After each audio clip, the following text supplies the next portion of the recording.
আজ ফের সিজিওতে সন্দীপ ঘোষ, রাজ্যপালের প্রাক্তন অধ্যক্ষ সন্দীপ ঘোষকে আজকেও ডেকে পাঠানো হয়েছে এবং পরপর 9 দিন তিনি সিজিওতে গেলেন, যেখানে তাকে টানা জিজ্ঞাসাবাদ করা হচ্ছে, ম্যারাথন জিজ্ঞাসাবাদ। শুধু জিজ্ঞাসাবাদ নয়, দীর্ঘক্ষণ ধরে এই জেরা চলছে সিবিআইয়ের। সন্দীপ ঘোষ আজও সিজিওতে, পরপর 9 দিন সিবিআই দফতরে সন্দীপ ঘোষ, দীর্ঘক্ষণ জিজ্ঞাসাবাদ সন্দীপ ঘোষকে।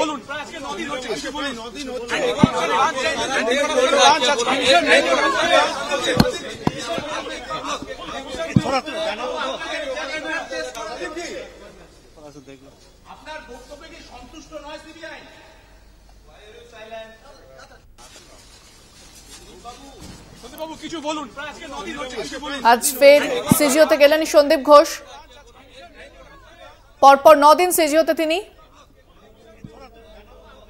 আদালতের নির্দেশে তার পলিগ্রাফ হবে, তবে সেই বিষয়ে আমাদের নজর রয়েছে। এছাড়া সন্দীপ ঘোষকে দীর্ঘক্ষণ জেরা করা হচ্ছে, পরপর 9 দিন তাকে টানা জিজ্ঞাসাবাদ, ম্যারাথন জিজ্ঞাসাবাদ। বেশ কিছু গুরুত্বপূর্ণ বিষয় সন্দীপ ঘোষের কাছ থেকে জানতে চাওয়া হচ্ছে।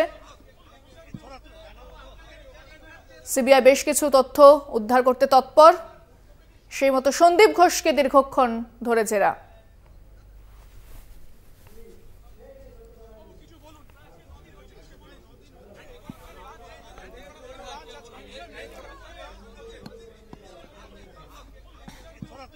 ফোনে রয়েছেন প্রতিনিধি শাকিল মুস্তাক। শাকিল, কি জানতে পারছো সিবিআই সূত্রে এখনো পর্যন্ত? গতকাল 8 দিন শেষ হয়েছে, তিনি কিন্তু 8 দিনেও হাজিরা দিয়েছিলেন। আজকে কিন্তু ফের সিবিআই তরফ থেকে তলব করা হয় এবং আজকে 9 দিন তিনি কিন্তু সকালই কিন্তু হাজিরা দিয়ে দিয়েছেন। টাইমের আগেই 9:30 নাগাদ কিন্তু সিবিআই কমপ্লেক্সে যে সিবিআই দপ্তর আছে সেই দপ্তরে চলে আসে। এখনো পর্যন্ত যে জিজ্ঞাসাবাদ প্রক্রিয়া সেটি কিন্তু এখনো শুরু করা হয়েছে। শাকিল, আজ মূলত কোন কোন বিষয় তার কাছ থেকে জানতে চাইছে? আগে যে বায়ান আছে সেই বায়ানগুলো রেকর্ড করে রাখা হয়েছে, সেই সব বায়ানের ভিত্তিতেই কিন্তু সেই যে রেকর্ডগুলি আছে তার মধ্যে থেকে যে প্রশ্নমালা সাজানো হয়েছে, সেই প্রশ্নমালাগুলোই কিন্তু আজকে যে প্রাক্তন অধ্যক্ষ সন্দীপ ঘোষ তাকে কিন্তু জিজ্ঞাসাবাদ করা হবে এবং ম্যারাথন জিজ্ঞাসাবাদ চলছে এখনো পর্যন্ত। ধন্যবাদ শাকিল। কথা বললাম প্রতিনিধি শাকিল মুস্তাকের সঙ্গে।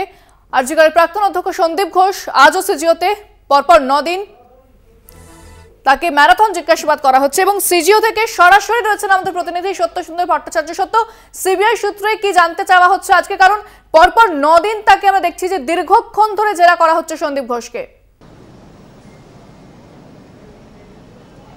দেখো, একেবারেই তাই।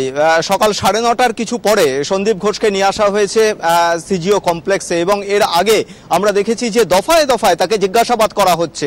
আরজিকর মেডিকেল কলেজ হাসপাতালের প্রাক্তন অধ্যক্ষ সন্দীপ ঘোষ এবং সেক্ষেত্রে এর আগেও কিন্তু সন্দীপ ঘোষের বিরুদ্ধে একাধিক দুর্নীতির যে অভিযোগ, সেই অভিযোগ সামনে এসেছে।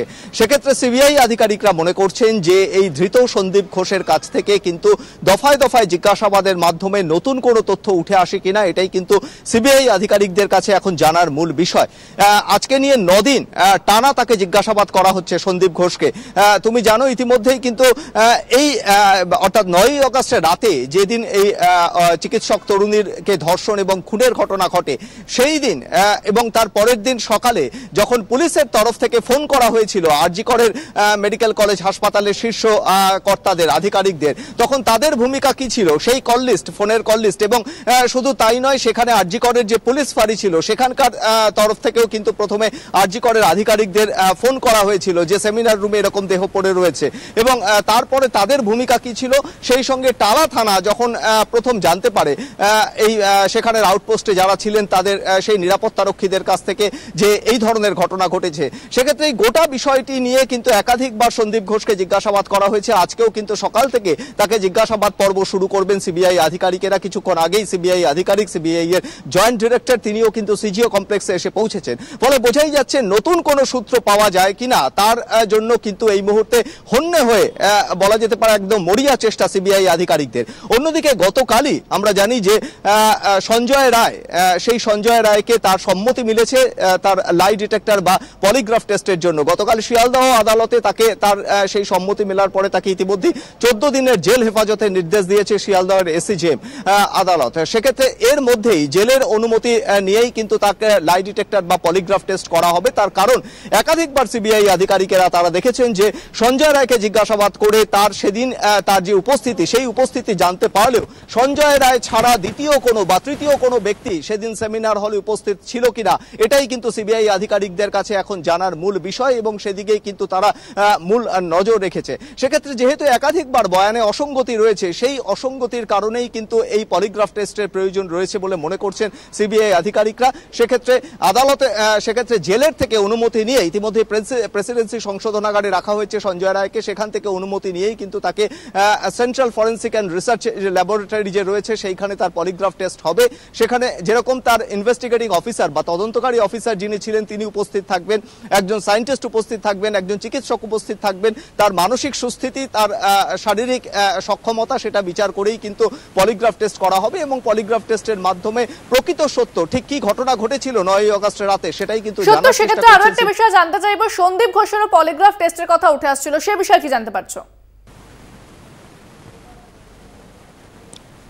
দেখো একেবারেই তাই, সন্দীপ ঘোষের পলিগ্রাফ টেস্টের কথা যেরকম উঠে এসেছে তার পাশাপাশি যে 4 জন সেদিন রাতে ওই নির্যাতিতা তরুণীর সঙ্গে তারা ছিলেন তাদের সঙ্গে কথোপকথন হয়েছে তাদেরও কিন্তু ইতিমধ্যেই বয়ান রেকর্ড করা হয়েছে। সেক্ষেত্রে যে বয়ান রেকর্ড করা হয়েছে এবং পলিগ্রাফ টেস্টের ইতিমধ্যেই কিন্তু এর আগে গতকাল যেরকম সঞ্জয় রায়ের সম্মতি মিলেছে পলিগ্রাফ টেস্টের, তার আগের দিনই কিন্তু আরো 6 জনের সেই সম্মতি মিলেছিল। তার মধ্যে এই 4 জন চিকিৎসক পড়ুয়া যে রয়েছে যারা ওই নির্যাতিতা তরুণীর সঙ্গে সেই দিন ঘটনার দিন রাতে কথাবার্তা বলেছিলেন, সেই সঙ্গে আরজি করের প্রাক্তন অধ্যক্ষ সন্দীপ ঘোষ, অর্থাৎ এদের প্রত্যেকের বয়ান ইতিমধ্যেই রেকর্ড করেছে সিবিআই আধিকারিকেরা। সেই বয়ান রেকর্ড করেছে, তার পাশাপাশি পলিগ্রাফ টেস্টে তারা কি বলছেন সেটা কিন্তু এই মুহূর্তে মিলিয়ে দেখা সিবিআই আধিকারিকদের কাছে মূল লক্ষ্য। কেননা তুমি জানো যে আগামী 5ই সেপ্টেম্বর সুপ্রিম কোর্টে এই আরজি কর মামলার পরবর্তী শুনানি। সেক্ষেত্রে নতুন কোনো তথ্য প্রমাণ সেই তথ্য প্রমাণ জোগাড় কিন্তু এই মুহূর্তে সিবিআই আধিকারিকদের কাছে মূল চ্যালেঞ্জ। কেননা সঞ্জয় রায়কে গ্রেফতার করার পর থেকে নতুন কোনো তার উপস্থিতি ছাড়া